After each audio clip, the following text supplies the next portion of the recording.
Hello दोस्तों, कैसे हैं आप सभी लोग। आई होप कि आप सभी लोग अच्छे होंगे। आज की वीडियो में दोस्तों हम बात करने वाले हैं हिंदी साहित्य के भक्ति काल से संबंधित वस्तुनिष्ठ प्रश्न उत्तरों के बारे में, जो कि किसी भी परीक्षा की दृष्टि से बहुत ही महत्वपूर्ण माने जाते हैं। तो सबसे पहला हमारा जो आज का क्वेश्चन है वो है कि हिंदी साहित्य का पूर्व मध्यकाल किस नाम से प्रसिद्ध है। तो इसका जो सही आंसर होगा वो होगा भक्ति काल के नाम से प्रसिद्ध है। दूसरा हमारा क्वेश्चन है कि भक्ति काल की पूर्वापर सीमा क्या मानी जाती है। तो संवत 1375 से लेकर 1700 तक। अगर आपको ये नहीं लिखना तो आप ये याद रख सकते हैं कि सन 1318 से लेकर 1643 तक की मानी जाती है। तीसरा क्वेश्चन है हमारा, पूर्व मध्य काल को भक्ति काल नाम किसने दिया था। तो पूर्व मध्य काल को भक्ति काल का जो नाम था आचार्य रामचंद्र शुक्ल ने दिया था। चौथा क्वेश्चन है हमारा, राजनीतिक इतिहास की दृष्टि से भक्ति को कितने भागों में बांटा जाता है। तो राजनीतिक इतिहास की दृष्टि से भक्ति को 2 भागों में बांटा जाता है। पांचवा क्वेश्चन है हमारा, राजनीतिक दृष्टि से भक्ति काल के पहले भाग का समय क्या है। तो संवत 1372 से लेकर संवत 1583 तक का समय जो है माना जाता है। तो छठा जो क्वेश्चन है हमारा, राजनीतिक दृष्टि से भक्ति काल में दिल्ली पर किस वंश का शासन था। तो तुगलक वंश और लोधी वंश का जो है दिल्ली पर शासन था। आगे जो हमारा 7वां प्रश्न है, राजनीतिक दृष्टि से भक्ति काल के दूसरे भाग का समय क्या था। तो संवत 1583 से संवत 1700 तक का जो है दूसरे भाग का समय था।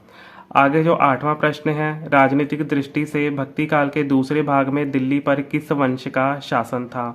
तो मुगल वंश, बाबर, हुमायूं, अकबर, जहांगीर और शाहजहां का दिल्ली पर शासन था।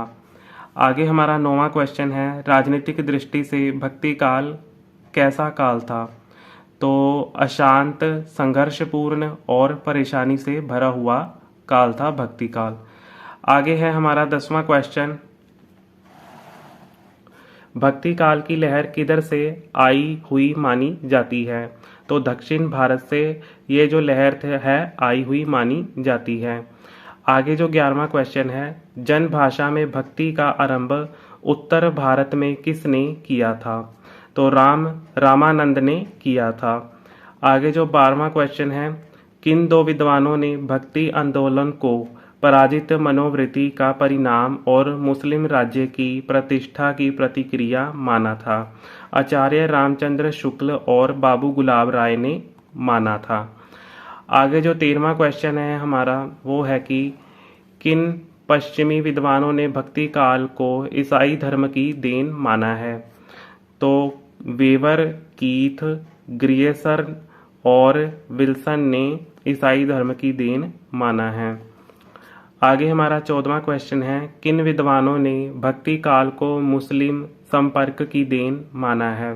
तो इसका जो सही आंसर होगा वो होगा डॉक्टर ताराचंद, हुमायूं कबीर, डॉक्टर आबिद हुसैन ने मुस्लिम संपर्क की देन माना है। आगे 15वां क्वेश्चन है हमारा, भक्ति काल किसकी व्याख्या करने में समर्थ सिद्ध हुआ था। इसका जो सही आंसर है उच्चतम धर्म की व्याख्या करने में जो है भक्ति काल समर्थ सिद्ध हुआ था। आगे जो है 16वां क्वेश्चन है, भक्ति काल किस भूख को तृप्त करने में समर्थ माना जाता है। तो इसका सही आंसर है कि हृदय, मन और आत्मा की भूख को समर्थ यानी कि तृप्त करने में समर्थ माना जाता है। आगे है हमारा 17वां क्वेश्चन, हिंदी में भक्ति की कितनी धाराएं मानी जाती हैं। तो हिंदी में भक्ति की जो धाराएं मानी जाती हैं 2 मानी जाती हैं। आगे हमारा 18वां क्वेश्चन है, भक्ति काल की प्रमुख 2 धाराएं कौन सी हैं। तो निर्गुण भक्ति धारा और सगुण भक्ति धारा जो है भक्ति काल की प्रमुख 2 धाराएं मानी जाती हैं। आगे 19वां क्वेश्चन है, निर्गुण भक्ति धारा को दूसरा नाम आचार्य शुक्ल ने क्या दिया था। तो निर्गुण ज्ञानाश्री शाखा जो है निर्गुण भक्ति धारा को दूसरा नाम दिया था आचार्य शुक्ल जी ने।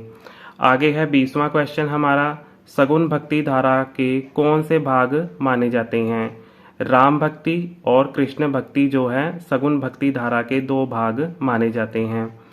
आगे है 21वां क्वेश्चन, निर्गुण भक्ति धारा के काव्य को कौन से भाग माने जाते हैं? तो संत काव्य और सूफी काव्य जो है भाग माने जाते हैं। आगे है 22वां क्वेश्चन, रामानंद ने किसके भक्ति सिद्धांतों को जन भाषा में प्रचलित किया था? तो इसका जो सही आंसर है रामानुजाचार्य के भक्ति सिद्धांत को, रामानुजाचार्य के भक्ति सिद्धांत को जन भाषा में प्रचारित किया था। आगे हमारा 23वां क्वेश्चन है, संत संप्रदाय में अत्यधिक महत्व किसे दिया था? तो नाम सिमरन को संत संप्रदाय में अत्यधिक महत्व दिया गया था। आगे 24वां क्वेश्चन है हमारा, किस काव्य में राम अजन्मा और निर्विकार माने जाते हैं? तो इसका सही आंसर है संत काव्य में। 25वां क्वेश्चन है हमारा, रामानुजाचार्य की भक्ति का दार्शनिक आधार क्या था? तो इसका सही आंसर है विशिष्टाद्वैतवाद को जो है रामानुजाचार्य की भक्ति का दार्शनिक आधार माना गया था। तो आई होप कि दोस्तों आप सभी को आज की वीडियो से कुछ सीखने के लिए मिला होगा। अगर वीडियो अच्छी लगी तो लाइक कीजिए, इसी के साथ एक प्यारा सा कमेंट कीजिए और मेरे चैनल को सब्सक्राइब कर लीजिए, क्योंकि मैं आप सभी के लिए इसी प्रकार से नई नई एजुकेशनल कंटेंट लेकर आता रहता हूं। मिलते हैं एक और नई वीडियो के साथ, अभी के लिए मुझे दीजिए इजाज़त। धन्यवाद।